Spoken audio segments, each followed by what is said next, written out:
మీ జీవితంలో మీకు ఎక్కువ రాబడి ఇచ్చేది, మీకు ఎక్కువ సంతోషాన్ని ఇచ్చేది, మీకు ఎక్కువ సంతుష్టిని కలుగజేసేది, మీకు ఎక్కువ అభివృద్ధిని కలుగజేసేది ఏంటి?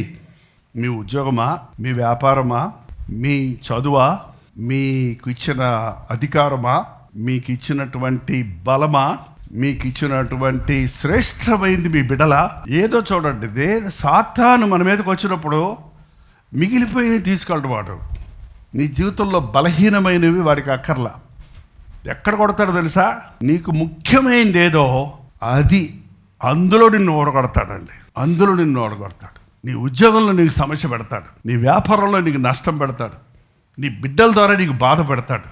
ఎక్కడ అటాక్ చేస్తున్నాడు ఇవాళ సాతాను? కుటుంబంలో ఓడిపోతున్నాడు, బయట గెలుస్తున్నాడు. చాలామంది పాస్టర్ల జీవితాల్లో కూడా సైతాను బయట గొప్ప సేవ చేస్తున్నారు, అనేక ఆత్మలు సంపాదిస్తున్నారు. తీరా తన ఇంట్లోకి వచ్చేటప్పటికి తన భార్య విషయమో, భర్త విషయమో, బిడ్డల విషయంలో ఓడిపోతున్నారు.